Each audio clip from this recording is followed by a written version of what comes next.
Padre Fábio, um padre que conheço disse que é para rezar pelas almas e até mesmo mandar celebrar missas. Já um outro diz que não precisa, pois as orações só servem para os vivos. Gostaria que o senhor desse sua opinião a respeito do assunto.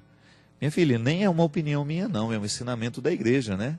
Para isso que existe o dia de finados, o dia que nos recorda a oração pelos que já morreram.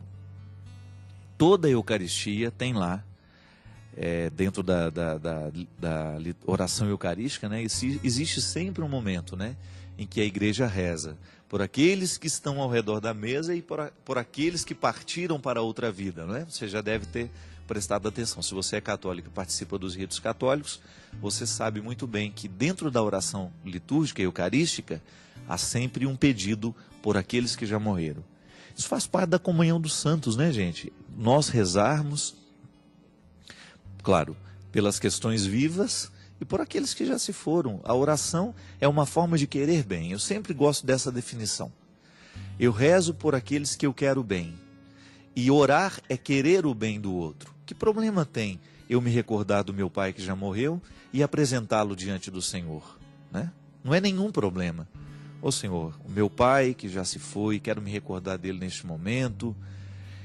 Às vezes a gente confunde também, porque a gente acha que rezar pelos mortos é só pedir por eles, né? Não. Nós precisamos também aprender como oração de ação de graças. Eu agradeço a Deus pela vida do meu pai, por tudo aquilo que ele representou na minha história, pelo caráter que ele deixou em mim, pelas marcas positivas que ele deixou em mim. E peço perdão por ele, por tudo aquilo que ele não soube fazer, por tudo aquilo que ele não soube viver. A oração é uma forma de reconciliação também com aqueles que já morreram. Quantas pessoas, minha gente, trazem no coração o peso de remorsos, de situações indigestas, né? De realidades que não foram boas, que estão gravadas na mente e no coração, e que viram um inferno, um complexo de culpa muitas vezes. Eu encontro muitos filhos que vivem processos culposos, né?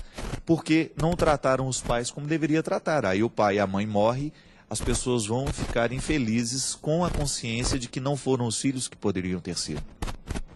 A oração ajuda até nisso, quando a gente começa a pedir a Deus que purifique o nosso coração desses sentimentos, né? E que nos ajude a melhorar com aqueles que ficaram. E a gente agradecer pelo tempo que a gente teve o outro, né? É muito bonito isso, quando você vê para uma mãe que perdeu o filho. É muito triste perder um filho.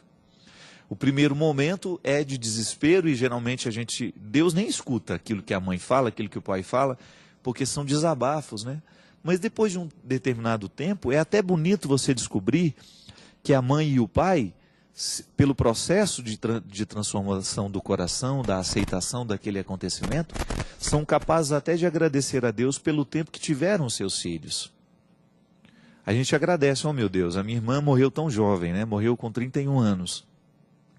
Mas eu quero agradecer pelos 31 anos que ela viveu na minha vida, que ela fez parte da...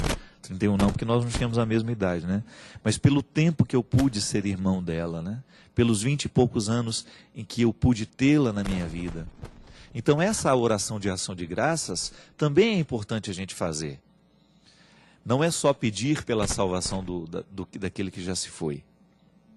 A igreja nos ensina a pedir pelos que já se foram, mas também nos ensina a agradecer pelo tempo que eles estiveram conosco. Então, é uma oração que precisa englobar tudo isso, né? Tudo aquilo que o outro representou na nossa história. Então, o padre que disse que não precisa rezar, ele está um pouquinho equivocado, porque a igreja nos recomenda. Pode ser também, minha gente, às vezes eu tenho muito cuidado com isso. Às vezes a gente diz uma coisa, o outro entende outra totalmente diferente. Então eu tenho muito medo de ficar fazendo análise, né, e julgamento de frases que estão descontextualizadas. Uma frase fora do contexto, ela pode dizer absolutamente contrário daquilo que o autor queria dizer. Porque frases, elas se amparam, né? Se você tem um texto, eu tenho aqui o meu livro novo. Se você tira uma frase daqui e lê fora do contexto, pode ser que o outro vá me interpretar totalmente errado. Então precisa tomar muito cuidado.